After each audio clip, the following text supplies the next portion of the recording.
The wind howled through the narrow, cobbled streets of medieval Barcelona, carrying the scent of the sea and the distant cries of seagulls.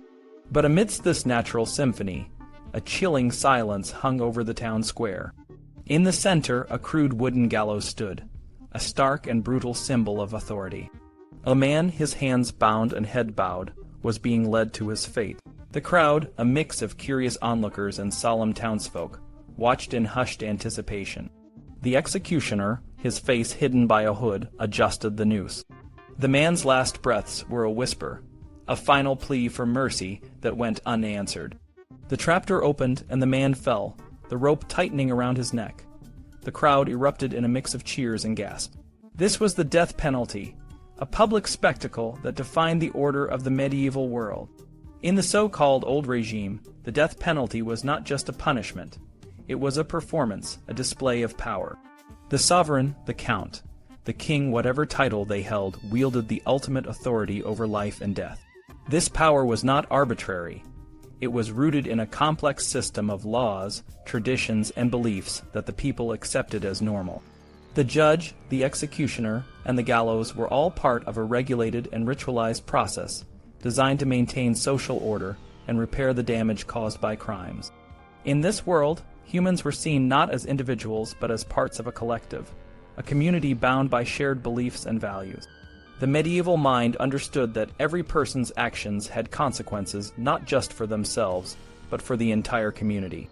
The gallows, therefore, served a dual purpose: to punish the guilty and to reinforce the social order.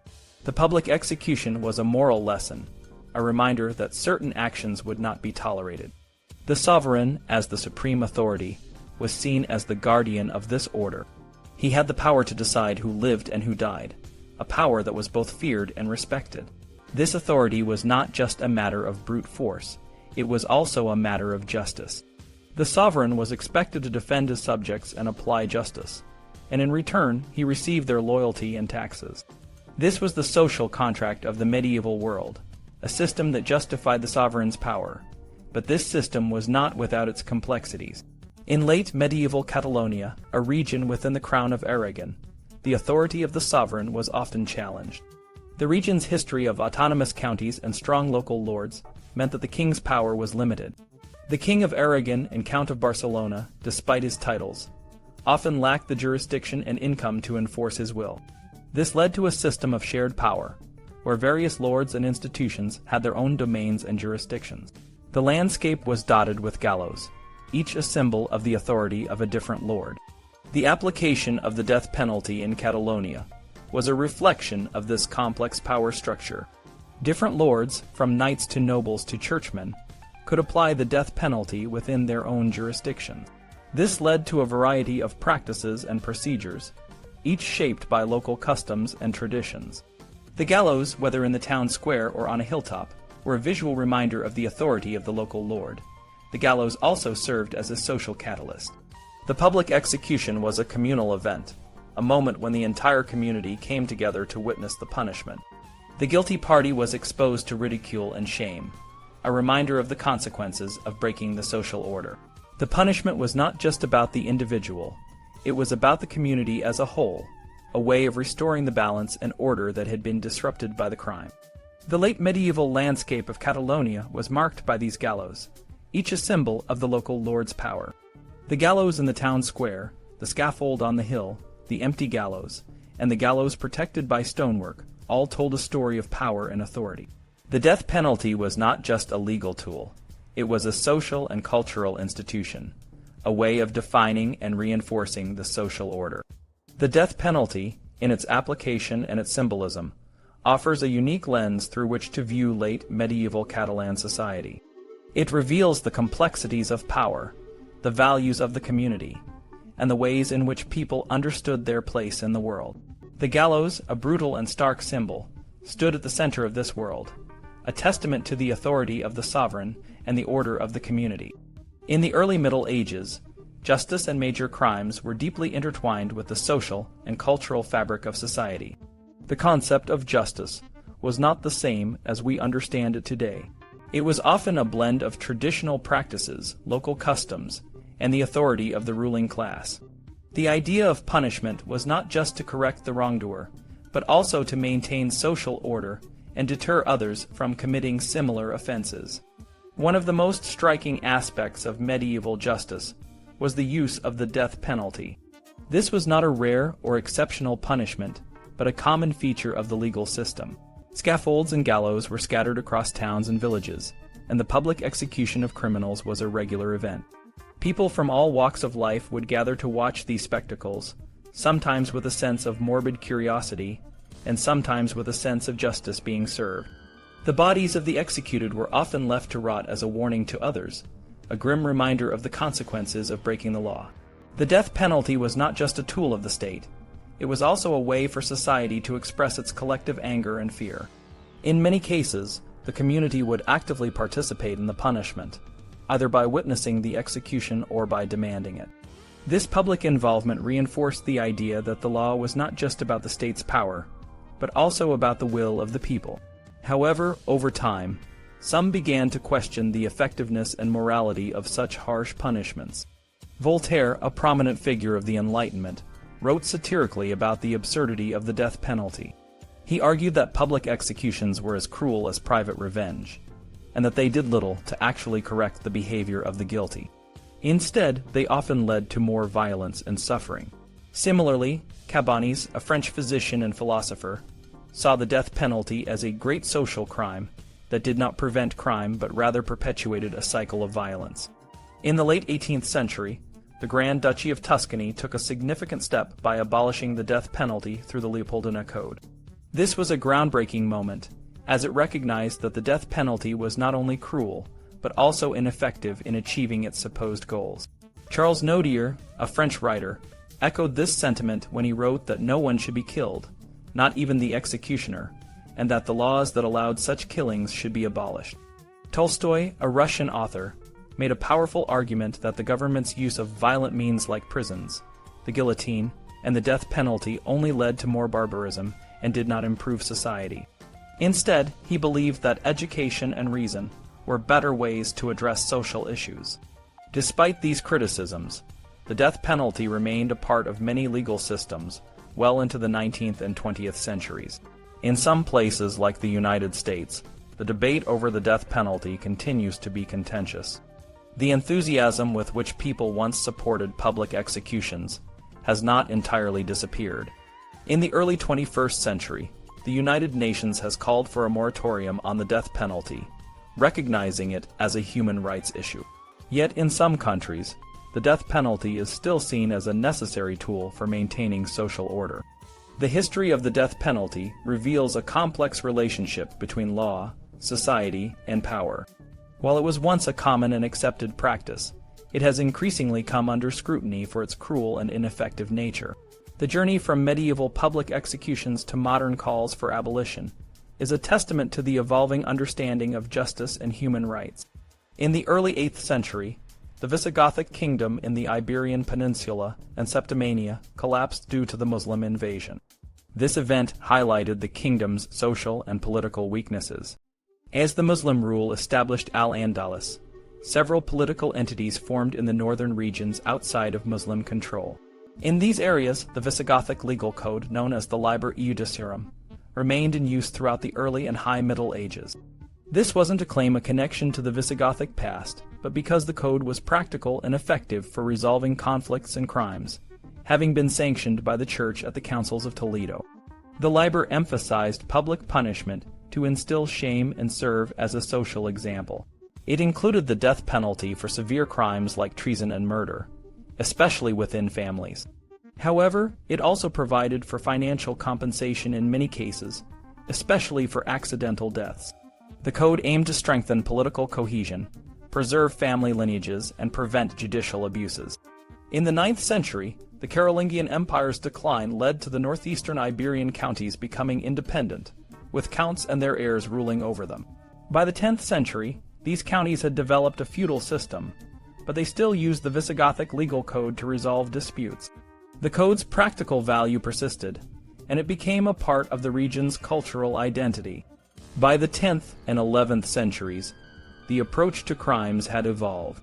Tribunals, led by counts or viscounts, and including judges and respected community members, typically imposed financial penalties rather than capital punishment. If the guilty party couldn't pay, they might be given to the victim's family as a slave. This practice reflected a preference for financial redress over physical punishment. For example, in 953, a man named Samuel was given to a victim's family because he couldn't pay his fine. Similarly, in 987, Peter, who had killed his wife, confessed his poverty and was enslaved to the victim's family. The counts, who ruled with de facto independence, faced challenges from powerful magnates and the emerging ecclesiastical hierarchy. These tensions often led to conflicts over property. For instance, in 952, Count Unifredus II of Cerdagne accused his viscount, Unifredus, of treason and seized his assets with the help of King Louis IV of France. These assets were later donated to the monastery of Ripoll in 957. Another example is Count Unifredus II of Ribagorça, who held the properties of a trader named Ramio in 974. In both cases, the confiscation of assets occurred after the accused had died. In 957, Count Gifredus II of Bizalu was assassinated, and his brother, Count Unifredus II of Cerdagne, re-established order. The assassin went into exile, and the count consulted judges and legal experts on how to handle the case. The decision was to seize the assets of the culprits, rather than punish them physically. Throughout the 11th century, the Church's influence grew, and penance became a common punishment for serious crime. For instance, in 997, Count Ermengal I of Urgell donated 2 villages to the Cathedral See of Urgell as penance for a murder he had committed. In 990, the Cathedral See of Barcelona inherited the possessions of a couple who had murdered their own daughter, emphasizing the need for redemption through the Church. The growing importance of the Church also led to the association of punishment with penance, making it easier for those with judicial power to benefit financially. In 1027, Gombau de Bissora sold property he had received as a penalty for a murder. Similarly, in 1041, a man named Arnau was expelled from the county of Urgell after committing murder, and his property was ceded to the count. By the 1030s, penance and exile became widely accepted punishments for murder. The Church, as the guarantor of peace, played a crucial role in this. In 1069, Bernat Joan donated some vines to the Cathedral of Urgell, as penance for a murder he had committed during the Truce of God. Even among the highest ranks of society, this approach to punishment was consistent. In 1071, Countess Almodis of Barcelona was murdered by her stepson, Pierre Ramon.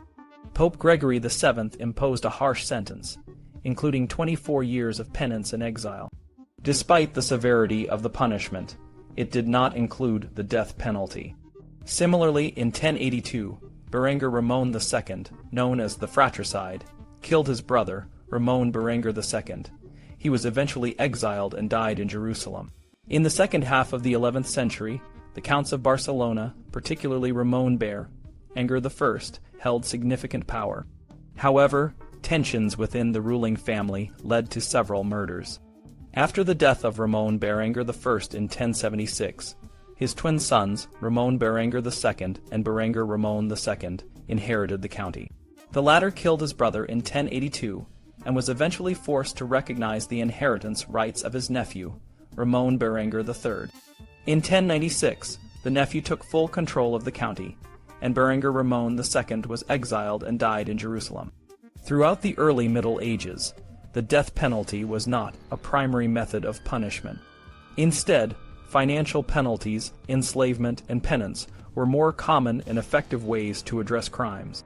The Church played a significant role in this, linking punishment to religious penitence and emphasizing the importance of redemption and almsgiving. The sovereignty and the full power to rule, known as merum imperium, were deeply intertwined with the ability to administer justice, especially the ultimate form of justice, the death penalty. As the Visigothic law aged, it had to be updated to address new social and judicial challenges. This culminated in the second half of the 12th century with the creation of the Usages of Barcelona, a collection of updated laws that responded to the needs of the feudal society. These new laws emphasized the power to dispense justice, stating that, without justice, the land cannot live, and therefore the power to make justice is given to authorities. The lords were granted the full capacity to apply justice, including the power to pardon or punish as they saw fit.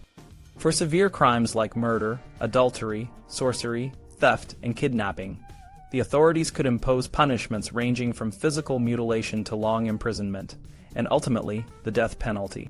The 12th century was a transformative period in Europe, marked by the rise of new forms of government and social structures. In the northeast of the Iberian Peninsula, this transformation was particularly evident as the various counties began to see themselves as a unified region called Catalonia. Despite the growing power of the Count of Barcelona, the jurisdictional fragmentation remained, reflecting the feudal system's decentralized nature. The Count's authority was not absolute. He had to navigate a complex web of local and regional powers. The adoption of Roman law provided a framework for defining the new power dynamics. This legal system recognized a duality in authority: the merum imperium, full power, and the mixtum imperium, shared power. The merum imperium belonged to those who could judge and impose the death penalty, while the mixtum imperium referred to lesser judicial powers that could be delegated without losing the supreme position. This distinction was crucial in determining who held true sovereignty. In practice, the Count of Barcelona, who was also the King of Aragon, did not have complete fiscal or jurisdictional control over the entire territory. The regions retained significant autonomy, a legacy of the Carolingian Empire's collapse and the actions of powerful baronial families. The Count's attempts to centralize power often met with resistance, and he could not impose his will uniformly across the land. The 13th century, especially during the minority of James I 1214 and the Sicilian crisis 1283, saw a prolonged struggle between the monarchy and the nobility. This conflict revolved around jurisdictional claims, which were seen as a symbol of sovereignty. The nobility's victory in the Parliament of 1283 limited the king's officials from entering certain cities, towns, and castles to enforce justice. This led to a patchwork of jurisdictions where offenders could easily find asylum and avoid punishment. This legal and social landscape was shaped by a strong sense of group solidarity. What mattered more than the crime itself was the relationship between the accused and those who protected or pursued them. It was considered inhumane for a lord to hand over someone sought for a capital crime if the accused had not directly offended the lord. This reflects a society where personal and communal ties often outweighed the formal application of justice. The struggle for power and jurisdiction in the Crown of Aragon during the late 13th and early 14th centuries was a complex and often contentious affair. James II, the king at the time, sought to strengthen royal authority by expanding the number of places under direct royal control. This effort led to prolonged legal debates as the crown aimed to assert its superior jurisdiction, particularly in matters of capital punishment and mutilation, which were seen as the highest form of judicial power. In various regions, such as the baronies of Portella and Scala Dei, the king's desire to limit baronial power to a mixtum imperium, a mixed form of authority, was met with resistance. For instance, the abbot of Saint Joan de les Abadesses claimed jurisdiction over La Ralle, except for crimes that required the death penalty or mutilation, which were reserved for the king. This pattern was repeated across the Crown of Aragon, where the boundary between royal and local authority was often contested. The royal officials, acting on behalf of the king, frequently challenged the use of merum imperium, full authority by local lords. For example, the Vicar of Cervera complained about the Viscount of Cardona and the Count of Urgell, who were accused of exceeding their jurisdiction by handling serious crimes that should have been under royal control. These disputes often centered around specific crimes, such as murders and other serious offenses, which were used as test cases to establish the limits of royal and baronial authority. One notable incident occurred in 1305, when a body was found in Canil de Segura. The royal vicar of Cervera tried to take control of the case, but was preempted by the Viscount of Cardona's lieutenant. Similar conflicts arose in other places, such as Paratallada, where a dispute between the local lord and the royal vicar of Girona led to a jurisdictional battle over the murder of a man and two women of Jewish origin. The lack of clear documentation often made these disputes more complex, leading to a focus on traditional practices and precedents. For instance, in 1305, the Lord of Queralt successfully obtained a royal document recognizing his right to impose the death penalty, which set a precedent that was later used to justify his jurisdiction. This event weakened the royal presence in the area, as the Lord could now claim a historical right to full jurisdiction. The king's officials often had to rely on archival records to find precedents that supported their claims. For example, in 1315, the king ordered his vicar to search for precedents in the court records to resolve a jurisdictional dispute in Montaigut. Similar orders were given in other cases, such as the conflict in the Cabres region in 1329, and the ongoing dispute with the Queralts in Santa Coloma in 1334. The king's efforts to strengthen royal power continued throughout the 14th century, but they were met with significant resistance from the nobility and other estate holders. The king's attempts to reclaim incomes, jurisdictions, and exclusive competences often led to long negotiations and concessions. For example, Lord Ponc de Santa Pau disputed the jurisdiction in Feinsters with the crown for 13 years, before presenting his case to the General Courts of Parliament in 1350. The king's financial difficulties further complicated his efforts. The need for extraordinary resources led to the use of Carta de Gratia, where the king temporarily ceded full power over various places to barons, bourgeoisie, or churchmen in exchange for loans. By 1392, John I's jurisdiction only covered a small fraction of the territory and population, highlighting the limitations of royal power. Despite these challenges, the king maintained a discourse of supreme authority, drawing on Romanist legal reasoning to claim the preeminent position as the general and supreme prince. However, he acknowledged the shared nature of governance, recognizing that various lords, including nobles, barons, churchmen, and burghers, had significant powers in their respective domains. The country remained a patchwork of jurisdictions, each with its own rules and authorities. The exercise of justice was a key indicator of supreme power, and any cession of authority could set a precedent for subordination. This led to a tense context where local leaders and urban authorities vied for jurisdictional control, often shaping their claims to attract royal favor. In summary, the struggle for jurisdiction in the Crown of Aragon during this period was a dynamic and often contentious process. The king's efforts to strengthen royal power were met with resistance from the nobility and other estate holders, leading to a complex and fragmented system of governance. Despite the challenges, the king's discourse of supreme authority and the use of legal precedents helped to maintain a degree of royal influence, even as the country's jurisdictional landscape remained a mosaic of competing claims.